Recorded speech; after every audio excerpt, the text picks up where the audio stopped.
বাতাসের সাথে মিলেমিশে মিউজিকের মৃদু শব্দ ভেসে বেড়াচ্ছে কানের আশেপাশে। সঙ্গীতের তালে তালে অনুভূতির জোয়ারে ভাসিয়ে নিয়ে যাচ্ছে একাধিক মানবর। কেউ কেউ আবার বিরক্ত বোধও করছে। বর্ণ গালের দেয়ালে জিভ ঠেলে চুপ করে সেকেন্ড কয়েক। এরপর নামটা উচ্চারণ করল, হরিকাস ফরাজি। আইজা থমকে গেলেন। বুকের ভেতরটা ধক করে উঠে স্তব্ধ হয়ে নির্বাক চেয়ে থেকে ডুব গেলেন তিনি। বর্ণ এতক্ষণে সন্তর্পণে তার দিকে তাকায়। সে সময় ভীষণ নিপ্রভ ছিল ধূসর কালো মনি চোখ জোড়ার চাহনি। আইজা বিচলিত হলেন। ছেলের বাহু ঝাঁকিয়ে অস্থির হয়ে পড়লেন, কে বলেছে এই লোক? বলো বর্ণ। চুপ থেকো না। ওটাই যে আপনি আমাকে নিজ গর্ভে ধারণ করেননি মিসেস শিকদার। বর্ণের মুখ নিঃসৃত বাণী কর্ণকৌঠারে পৌঁছতেই ভদ্রমহিলা স্থির হয়ে গেলেন। তার বাঘহারা মুখের দিকে দৃষ্টি রেখে বর্ণ আরও বলেন, আজ থেকে বহু বছর আগে যেই ছেলেকে হারিয়েছেন তার প্রতিচ্ছবি আমার মাঝে খুঁজে নিয়ে আমাকে ভালোবাসা দেখিয়েছেন এত বছর। ও, এসবই বলেছে সে? বর্ণ নিশ্চুপ। আইজা বিচক্ষণ। তিনি বুঝে নিলেন রিকাজ ফরাজি, আজাদ শিকদার এবং তার মাঝে তৈরি ত্রিকোণ প্রেমের কথাও বর্ণর জানা হয়ে গেছে।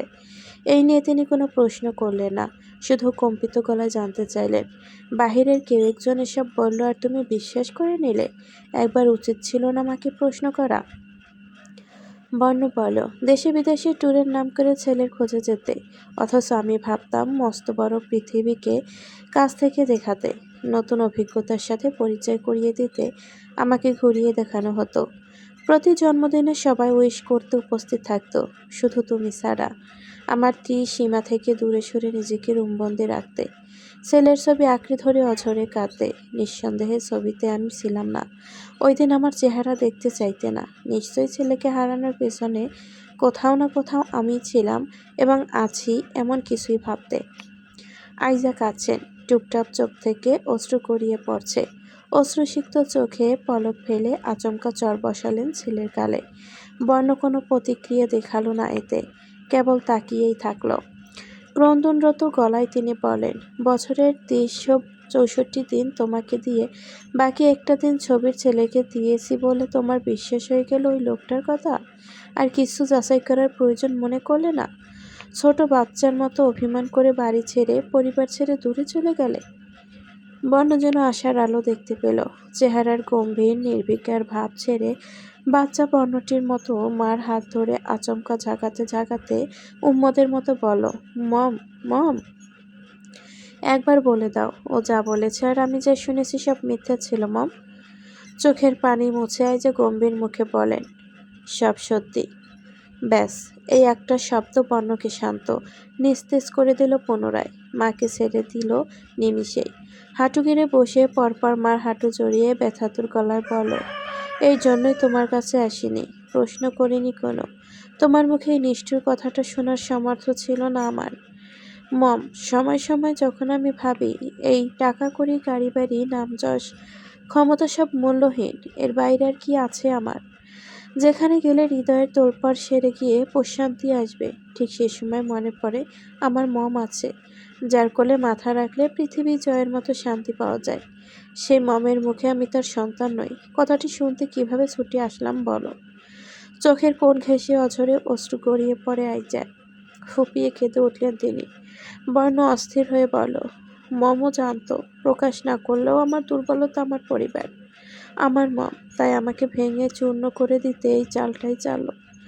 পরিবার থেকে বিচ্ছিন্ন করে দিল এক লহমায়। কান্নাগুলো গলায় এসে দলা পাকিয়ে আসছিল। তবু বহু কষ্টে গিলে গিলে নাইজা ছেলের মাথায় মমতার হাত রেখে বলেন, হ্যাঁ, ও আমার ছেলেকে নিয়ে গিয়ে তার জায়গায় অন্য কাউকে রেখে গিয়েছিল, এটা সত্যি। হারানো ছেলেকে ফিরে পেতে ও যখন সেই ঠিকানা দিত সেই ঠিকানায় ছুটে গিয়েছি, এমনকি দেশ থেকে বিদেশ পর্যন্ত, এটাও সত্যি। কিন্তু এর ভেতরে আরও একটি টুইস্ট লুকিয়ে আছে। ইউ নো মিস্টার আসফিয়ান বর্ণ। বর্ণ থমকায়। এই প্রথম সেটা তার মুখশ্রীতে ফুটে উঠেছে। উঠে দাঁড়ালো সে, মার দিকে কেমন করুণ চোখে চাইল। মম অচেনা কাউকে সম্বোধনের মতো নাম ধরে ডাকছেন।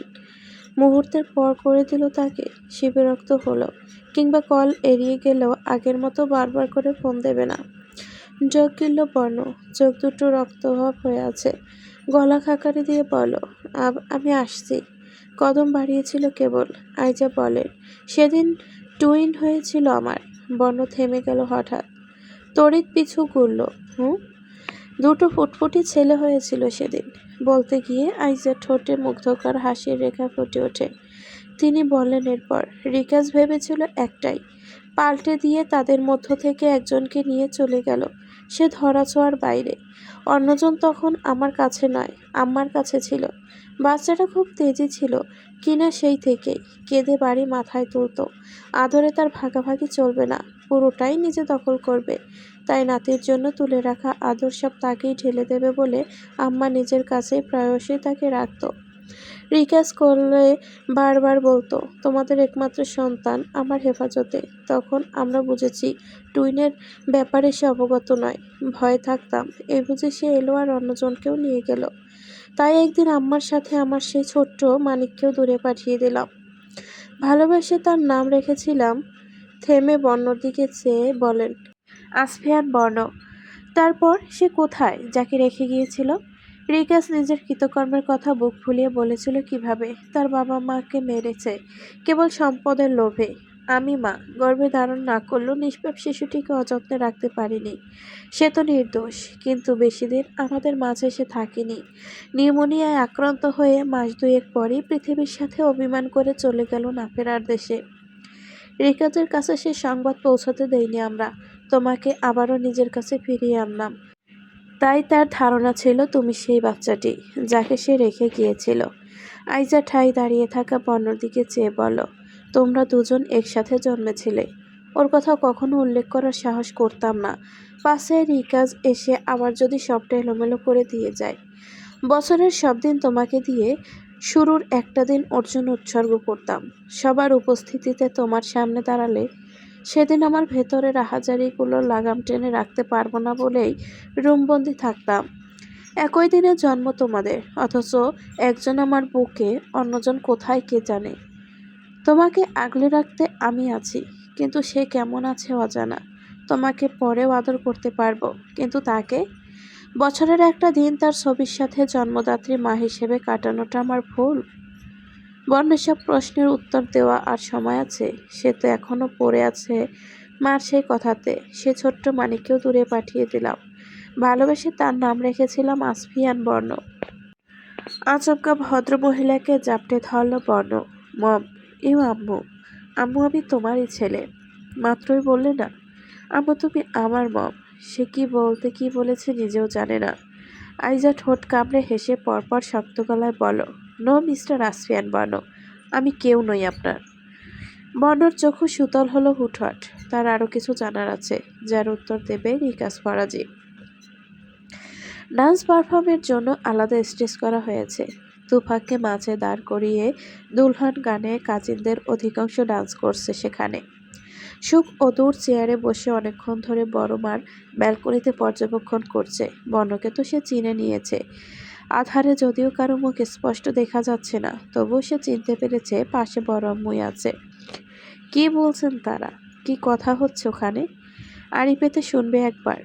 সকলের চোখ ফাঁকি দিয়ে কোলাহল থেকে দূরে এসে সুখ প্রলম্বিত শ্বাস ছাড়ল প্রথমে। বাড়ির অভিমুখে হতে হতে মাঝপথে থেমে গেল আবার। বিস্মিত হয়ে চেয়ে রয়। সামনে মেহেরাব দাঁড়িয়ে, তার দিকেই তাকিয়ে আছে মানুষটা। পাশেই মেহেরাবকে জিসানি নিয়ে এসেছে জোরপূর্বক। আসতে না করেছিল সে। হাই।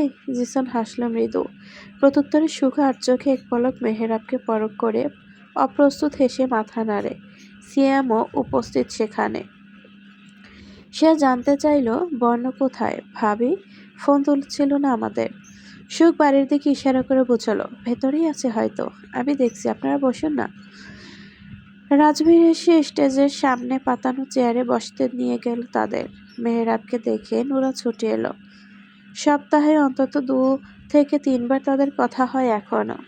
তবে এখন আর আগের মতো সুখকে দেখার তৃষ্ণায় কিংবা তার সাথে একটু কথা বলার অজুহাত খোঁজে হাঁসফাঁস করে না মেহেরাব। নুরার সাথে কথা বলার ফাঁকে কখনো কখনো হানিফা বেগম ও আজাদ সাহেবের সাথেও কথা হয়ে যায় অল্প বিস্তার।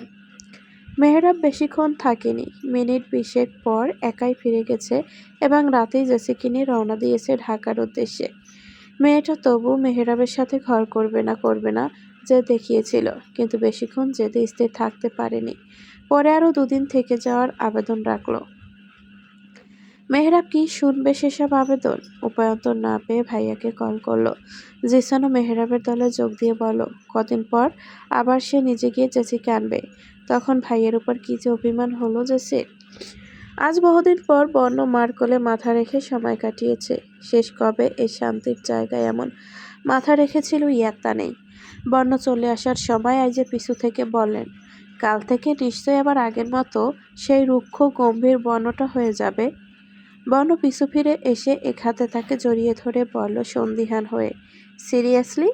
সবার সামনে আর যাই হই, তোমার কাছে অলওয়েজ ইমেসিউর সেজেছি, এরপরও বলবে আমি রুক্ষ, গম্ভীর, ইত্যাদি ইত্যাদি।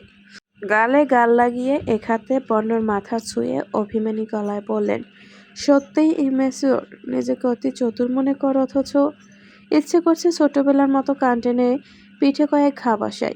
বড় হয়েছি তো, তাই ইচ্ছেটা মাটি চাপা দিয়েছি। বন্য হাসল নিঃশব্দে। নিজেকে আজ হঠাৎ ছোট ছোট মনে হচ্ছে নিজের কাছে।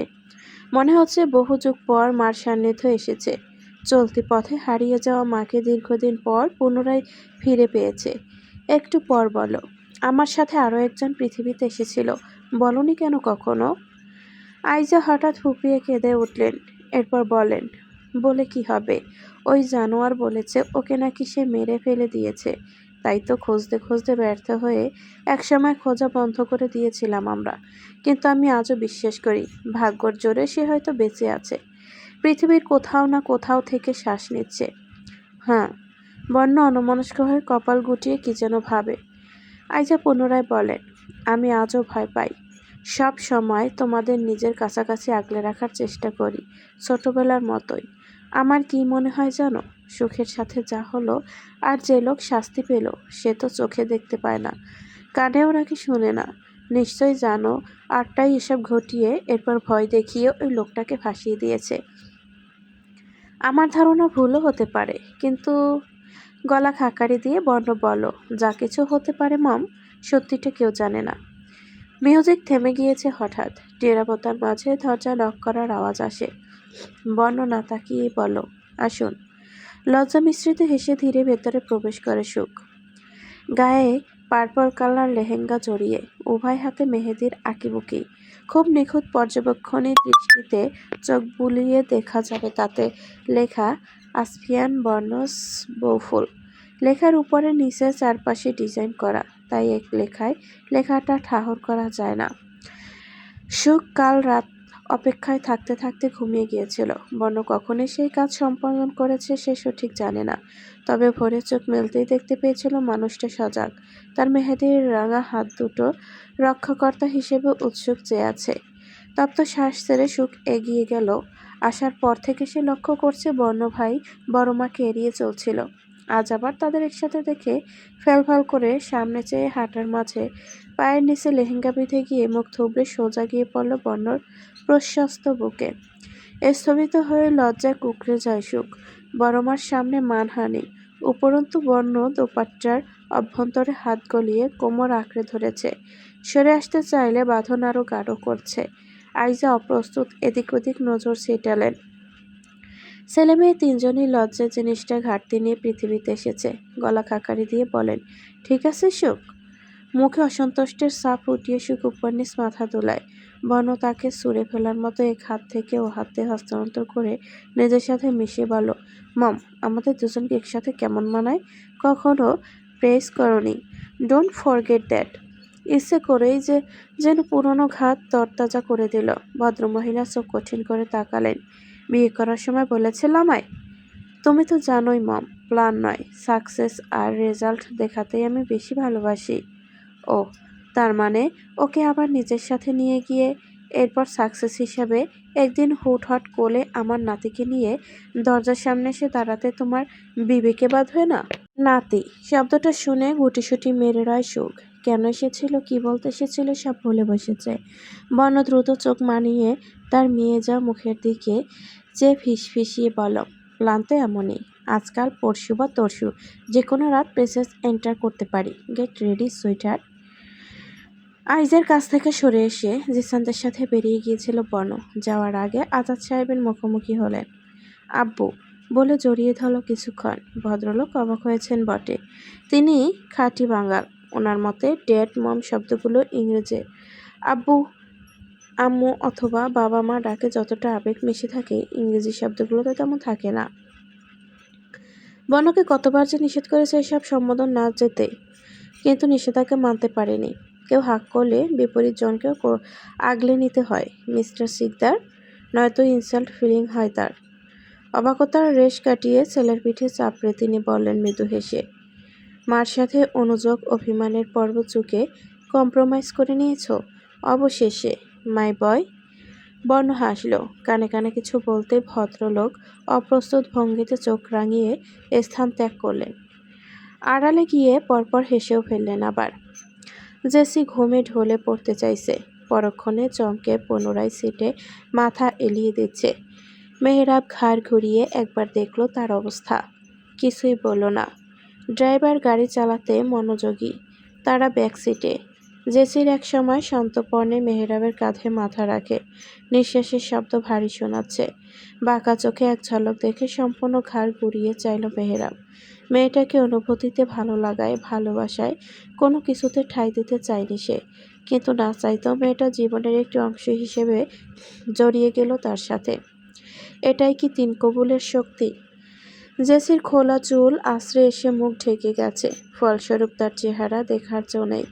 আনমনে হেসে মেহরাব হাত বাড়িয়ে মুখ থেকে চুল সরিয়ে কানের পিঠে গুজে দিতেই মেয়েলি গমগমে স্বর বেজে উঠল, ননাই দেখাতে আসবে না মিস্টার? মুড খারাপ আছে, বাংলা গালি দিয়ে বসতে দিতে পারে। হতচকিত হলো মেহরাব, মুখ কুঁচকে বিস্ময় নিয়ে জানতে চাইল, what do you mean my ননাই? ননাই ইজ এ ননাই, প্রতিশব্দ আলগা পীড়িত। বেকুব বনে হতবাক হয়ে মেহরাব কেবলই সেই রয় বুড়ো গুটিয়ে। কিসব ভাষা পাশাপাশি থাকার মাঝে কখন না জানি তার মুখে ওইসব শব্দ প্রণালীতে চলে আসে। জেসি পাত্তা দিল না ওসব, চোখ বুঝে তার কাঁধে মাথা রেখে পড়ে থাকলো। চোখ জ্বালা করছে, ভাইয়াকে ছেড়ে আসতে হচ্ছে বলে খুব কেঁদেছিল কিনা।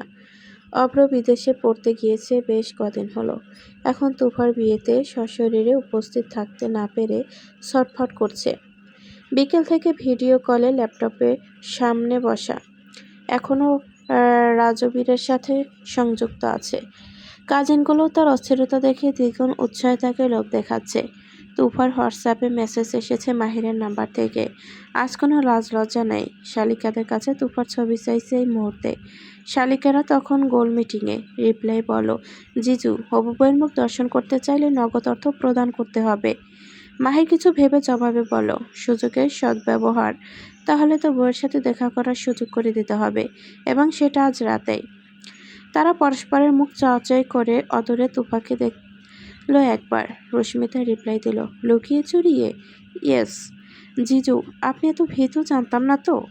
এতদিন ধৈর্য ধরে আর মাত্র একদিন যেহেতু সহ্য হচ্ছে না, তখন বুক ফুলিয়ে সবার সামনে গেট দিয়ে এসে বর্ণ ভাইয়ের মতো আপনারও তুফাপির সামনে এসে তাকে চমকে দেওয়া উচিত। মাহির বুকে হাত চাপড় তড়িৎ। এত দুঃসাহস তার আছে কি? ভাব ধরে বলো, এসব ছোটোখাটো ব্যাপার। বিয়ের আগের রাতে অতিথিদের চোখে ধুলো দিয়ে শালিকাদের পেড়ায় রেখে বউয়ের সাথে লুকিয়ে দেখা করার অনুভূতি আলাদা। ডিলে রাজি, কিছু পেতে হলে কিন্তু কিছু দিতেও হয়। তারা চোখ বুলালো চারিপাশ, সবখানে অতিথিরা দল। দূর থেকে আসা নিকটাত্মীয়রা সবাই রাতে থাকবে।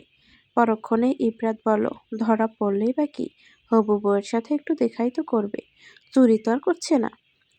বর্ণ সেই রাতে পুনরায় গিয়েছিল রিকাজ ফরাজির মুখোমুখি দাঁড়াতে। রিকাজ যেন জানতো বর্ণ আবার আসবে তার কাছে। তাচ্ছিল্য ভরে হেসেছিল খুব, কিছুতেই মুখ খুলতে চাইছিল না, তবে টর্চারের কাছে হার মেনে মুখ খুলতে বাধ্য হলো শেষে। মাত্র 10 বছর বয়সে প্লাস্টিক সার্জারি করা হয়েছিল জোসেফের। চেহারার গড়নে অনেকটা বিদেশিদের ছাপ।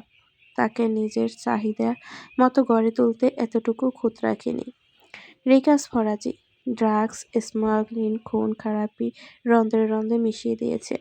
নিজের স্বার্থ হাসিলের জন্য যতটুকু নিচে নামা প্রয়োজন ততটুকু নিকৃষ্ট হতে উৎসাহ দিয়ে এসেছে দিনের পর দিন। তবে তারা এসব করে এসেছে লোকচক্ষুর অন্তরালে।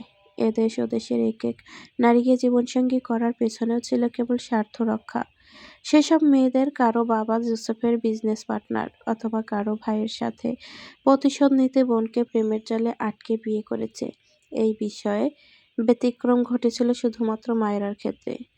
বিডি এসে রাস্তায় উত্তপ্ত সূর্যের কিরণে নিচে ঘুমাতো স্নিগ্ধ বিরক্তিতে কপাল কুঁচকে থাকা মায়রাকে দেখে প্রথমবারের মতো কারোর জন্য সিক্ত হয়েছিল জোসেফ। এরপর জেসে কথা বলা, তারপর পরিচয়, বন্ধুত্বের হাত, অতঃপর হঠাৎ একদিন প্রেম ভালোবাসার নিবেদন। মেয়েদের এক লহমায় ইমপ্রেস করতে সে বেশ পটু। মায়রাকে বিয়ে করে লাভের কোনো দিক না পেয়ে রিকাস দ্বিমত পোষণ করেছিল এতে। কিন্তু জোসেফ শুনেনি। জোসেফের তখন পুরোপুরি অন্ধকার জগতে প্রবেশ ঘটেছে। সেবারই প্রথম তাকে নিয়ে রিকাস বিডি এসেছিল। সে সময় শিকদার নিবাসের হালচাল পর্যবেক্ষণের ইচ্ছে হয়। পরে বর্ণকে নিয়ে পরিবারের এত দরদ ভালোবাসা দেখে সন্দিহান হলো রিকাজ যে তাদের ছেলের জায়গায় দখল করে আছে, যার জন্য আইজা ছেলেহারা তাকে এত ভালোবাসা আহ্লাদে রাখা আদৌ সম্ভব। রিকাজ পরবর্তীতে খোঁজ নিয়ে ঘাটাঘাটি করে জানতে পারে ওই দিন আইজার টুইন ডেলিভারি হয়েছিল। সেদিন আবারও ধোঁকা খেল রিকাজ ফরাজি। বন্ধু নামের শত্রু দুটো তাকে দ্বিতীয়বার ধোঁকা দিল যেন। আরও কদিন পর্যবেক্ষণ করে রিকাজ কিছু ইনফরমেশন উদ্ঘাটন করলো। তা হলো, বহু বছর আগে যে ছেলেকে হারিয়েছে তাকে ওরা ভুলেও গেছে ততদিনে। শিকদের পরিবার তার জন্য শোকের ছায়া ছিল না কোনো। সবাই দিব্যি আরামে দিন উদযাপন করেছে। দূর থেকে এসব তার চোখে বিঁধল ভীষণ। ওদের সুখী জীবন যাপন সহ্য হলো না, তাই আরও একটা প্ল্যান কষে। এক ভাইকে দিয়ে অন্য ভাইয়ের গোছানো জীবন এলোমেলো করে দিলে কেমন হয়। এরপর আরেক ছেলের সর্বনাশ চোখের সামনে দেখে আজাদ আইজা যখন ছটফট করবে, তখন দৃশ্যটা ঠিক কতটা মনোরঞ্জন হবে রিকেশ ফরাজির জন্য। জোসেফ তার বাধ্য ছেলে প্ল্যান মতোই সে বর্ণর কাছে গিয়েছিল ফ্রেন্ডশিপ করতে। এরপর রিকাজের কথা শেষ হওয়ার পরক্ষণেই জিভ টেনে কেটে নেওয়া হলো তার। বুকের ভেতর গেড়ে থাকা কলিজাটা কেমন দেখবে বলে মানসিকতায় বড্ড হিংস্রতা মিশিয়ে আগুনে গলানো ছুরি চালিয়ে বুকে আঁকিবুকি করেছিল আসফিয়ান বর্ণ। পর মুহূর্তে থেমে গিয়ে বিড়বিড় করে এই বলে, কন্ট্রোল ইউর সেলফ আসফিয়ান বর্ণ। কন্ট্রোল? এত বছরের শোধ এক মুহূর্তে নয়, তিলে তিলে দিতে হয় ইয়ার। সেটাই তোর অ্যাচিভমেন্ট। জোসেফ পাশ থেকে চেঁচিয়ে ওঠে, ওই শেষ করে দে বর্ণ। ওর চোখ দুটো তুলে আমার সামনে রাখ প্লিজ। মুখ থেকে জিভ আলাদা হয়ে যাওয়ার আগে রিকাজ অস্থিরতায় ছটফট করছিল। অনেক টর্চার করেছিস, এর হিসাব আর নেব না। অনেক আগেই নিজের লোক দেখানো মৃত্যুর আয়োজন করে এসব থেকে অবসর নিয়েছি। বউ বাচ্চাকে খুব ভালোবাসি আমি, ওরা আমার জন্য কাঁদবে। Let me go. বর্ণর আগে জোসেফ গর্জে ওঠে, ইউ ড্যাডের বাচ্চা, আমাকে আমার মম ড্যাড ফ্যামিলি থেকে আলাদা করে ডে বাই ডে মিথ্যা বলে বড় করেছিস কুত্তা। অন্ধকার লাইফে ডুবিয়ে রেখেছিস আমায়, তোকে ছেড়ে দেবে? বর্ণ, ভাই, ভাই, ওর বাচ্চাকে আমার কাছে এনে দে। ওকে এর সামনে আগুনে পুড়াবো আমি। বর্ণ কিয়ৎক্ষণ অনিমেষ তাকিয়েছিল তার দিকে। শরীরে প্রায় অর্ধেক ত্বক জ্বলসে পছন্দ ধরেছে জোসেফের। সার্জারি প্রয়োজন। উন্নত চিকিৎসার জন্য সিঙ্গাপুর পাঠানো হবে শীঘ্রই। সম্পূর্ণ সুস্থ হতে কমপক্ষে 2 বছর বা তার চেয়ে বেশি সময় লাগতে পারে। অবশেষে কোনো এক উছিলায় এখানে নিষ্ঠুর টর্চার থেকে মুক্তি মিলবে তার। বর্ণ আর তার মাঝে এই নিয়ে চুক্তি হয়েছে, কিন্তু কেমন চুক্তি সেটা সিক্রেট। চোয়াল বেয়ে কাটা জিভ থেকে রক্ত গড়িয়ে শার্ট ভিজে গেছে। জ্ঞান হারিয়ে ফেলেছে রিকাজ। পুনরায় জাগানো হয়েছে। ফেরার সময় বর্ণ তাকে মন ভরে দেখল। চোখের তৃষ্ণা মিটছে না সামান্য রক্তে। তার আরও অনেক অনেক যন্ত্রণা প্রাপ্য। ঠোঁট বাঁকিয়ে হেসে বলো, তুই যেই জোসেফ জোয়াদ্দারকে চরম মেহনতি করে তৈরি করেছিস, নামটা পৃথিবী থেকে পুরোপুরি ডিলিট করে তাকে রন হিসেবে নতুনভাবে তৈরি করব আমি। আমি কিং অব দ্য আই গ্যাং আসফিয়ান বর্ণ। মেহেরাবরা যখন ঢাকায় প্রবেশ করে তখন সময় 3:30। রাত্রির শেষ প্রহর, মায়েরা হয়তো ঘুমে, এই ভেবে বাড়ির দিকে যায়নি তারা। ভোর ৫টা অবধি শহরের এই রাস্তা ওই রাস্তায় গাড়িতে চড়েই ঘুরে বেরিয়েছে। বাড়ি ফিরে মায়েরাকে দেখে ঝাঁপিয়ে পড়ল জেসি। ও আপি, কত মিস করেছি আপনাকে। কেমন আছেন? মায়েরা মুচকি হাসল।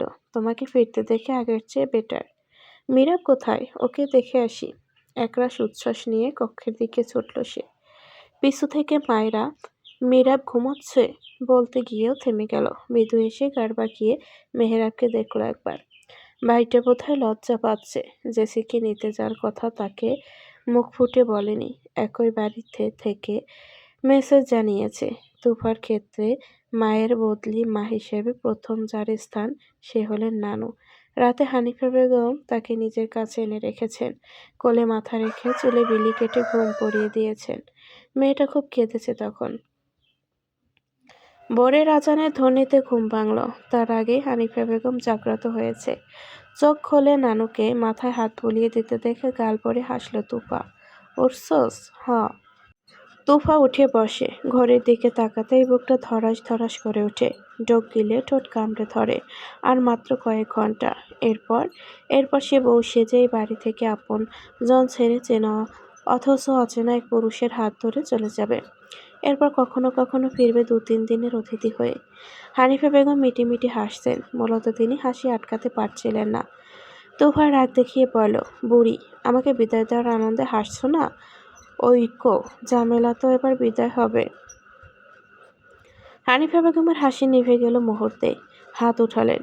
চুপ বেয়াদ্দপ, কি আবোল তাবোল বকছস? হাতটা পুনরায় নামিয়ে নিলেন বৃদ্ধা। তুফা ছলছল চোখ নামিয়ে নেয়। তাহলে হাসছিলে কেন? কাছে আয়। কানে কানে কই। কাল রাত মাহির এসেছিল, সাথে আরো ২ ভাই ব্রাদার।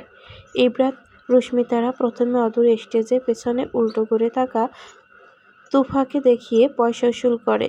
তারপর তার কাছে যেতেই রাস্তা ফাঁকা করে দিল। মাহির সেই খুশি। মুঠোয় বাটা হলুদ তুফার গালে ছুঁয়ে দেবে বলে পিছু থেকে তুফার গালে হলুদ গেলেই সে ঘুরল তার দিকে। পরক্ষণে যেই চেহারা মুখোমুখি সে হলো, তাকে দেখেই দূরে ছিটকে গেল মাহির। দাদু, আপনি? হানিফা বেগম মাথায় আঁচল টেনে টেনে বলেন, হ্যাঁ রে বেটা, আমি। তোর না কাল বিয়া?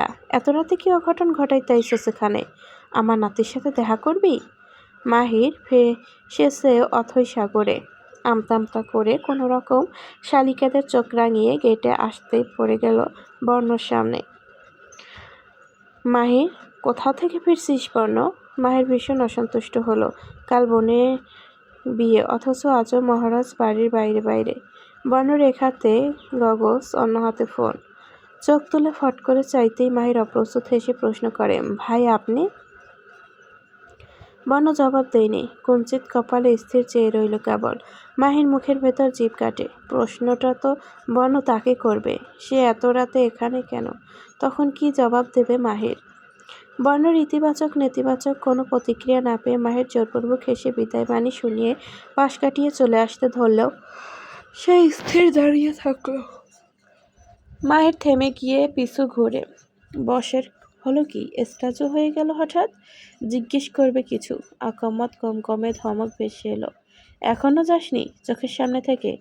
যাচ্ছি বস। সে যেতেই ঠোঁটে ঠোঁট চেপে বর্ণ পিছু ঘাড় করল।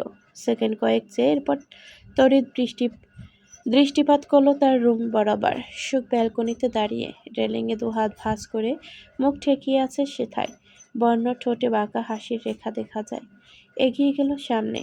চারিপাশে কোলাহল কমে এসেছে প্রায়। দীর্ঘ হৈ হুল্লোড়ের পর ক্লান্ত হয়ে পড়েছে সবাই। নানুর মুখে মাহির এসেছে এবং সে ভেবে নানুর সান্নিধ্য গিয়েছিল শুনে বিষণ্ণতার মাঝেও হেসে ফেলল তোফা। পরপর লজ্জা পেয়ে মুখ লুকিয়ে বালিশে। ইস, মানুষটা কি লজ্জার মুখহীন না হয়েছিল। অনুষ্ঠান ছিল বাড়িতে, তবে বিয়ে কমিউনিটি সেন্টারে সম্পন্ন হবে তুফার। কবুল বলতে গিয়ে গলায় বারবার আটকে যাচ্ছিল।